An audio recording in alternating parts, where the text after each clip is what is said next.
సరే ఇప్పుడు మీరు ఎవరైతే న్యూ బోర్న్ అవుతారో అంటే ఎవరైతే బాప్సం పొందుతారో వారు బంధిస్తే సైతాన్ బంధించబడతారు. అవును. ఇప్పుడు కొంతమంది చర్చికి వచ్చి యేసును నమ్మి ఇంకా బాప్టిజంకి కొంచెం టైం తీసుకుంటారు. మరి వాళ్ళు బంధిస్తే బంధించబడా సైతాన్? వాళ్ళు అవిధేయులు కదా. ఏడిసావు పోరా అంటాడు వాడు. అయితే కొంతమంది నువ్వు ఇంకా సంవత్సరం దాకా ఆగితేనే తప్ప నీకు బాప్సం ఇయ్యని ఆపుతారు. అది తప్పు కదా. ఉమ్. అసలు అప్పుడు వీళ్ళు బంధిస్తుంటారు. బాప్తిస్మానికి ఆపడమే తప్పు. ఉమ్. ఎవరికి అధికారం ఉంది ఆపడానికి?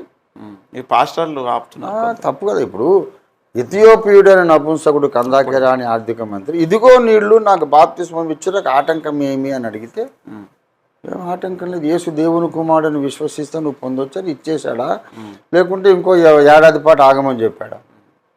అప్పుడే ఇచ్చాడు. అది టోటల్లీ యాంటీ స్క్రిప్చరల్. వాళ్ళు అలా ఎవరికి కూడా అధికారం లేదు. ఫిలిప్పి చెరసాల అధిపతి కూడా రాత్రి ఆ గడియలోనే తెల్లారిన దాకా కూడా ఆగలేదు. ఆ గడియలోనే అతని ఇంటి వారందరూ బాప్తిసం పొందారు. అంతర్జెంట్ ఏమిటి, రేపు ఇస్తాను నేను వచ్చి కదా, రాత్రి ఆ గడియలో పొందారు. కనుక ఈ పాస్టర్లు ఎవరైతే నువ్వు ఇంకా కొంచెం ఆగు అని అంటున్నారో అదంతా కూడా రాంగ్. బైబిల్ ఒప్పుకోదు. కానీ ఒకటి కూడా మనము ఎక్స్ట్రీమిటీ మంచిది కాదు, middle of the road experience ఉండాలి.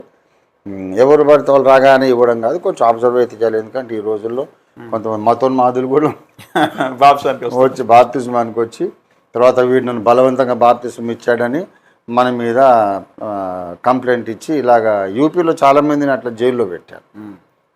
కనుక కొంచెం వెనక ముందు చూసి నిజంగా ప్రభునందు విశ్వాసం కలిగిన వాడైతే మనం ఇవ్వచ్చు. అతను మతోన్మాదుల ఏజెంట్ అని కొంచెం చూసుకొని ఇవ్వండి, తొందరపడి ఇవ్వద్దు. ఇది నా సలహా. ఓకే. ఇప్పుడు తీసుకుని ఎప్పుడైనా ఎవరైనా సరే యేసుప్రభుని నమ్మాలంటే కొంచెం కొన్నిసార్లు చర్చికి వచ్చి ఆలోచించుకొని చేస్తారు కదా. దాదాపుగా వెంటనే యేసుప్రభు దేవుడని తెలియగానే అయితే దాదాపు బాప్సం ముందరు తొందరగా కొంత టైం తీసుకుని అంతలోపు బంధిస్తే సైతాను బంధించబడడా? ఆ లోపల తమకంటే సీనియర్ విశ్వాసుల యొక్క సహకారంతో ఇద్దరు ముగ్గురు కలిసి దేన్నన్నా బంధించమన్నాడు కదా. అప్పుడు ఆ ముగ్గురు ఇదే స్టేజ్లో ఉన్నారు కదా. అవును కదా. కనుక అది పెద్ద సమస్య కాదు.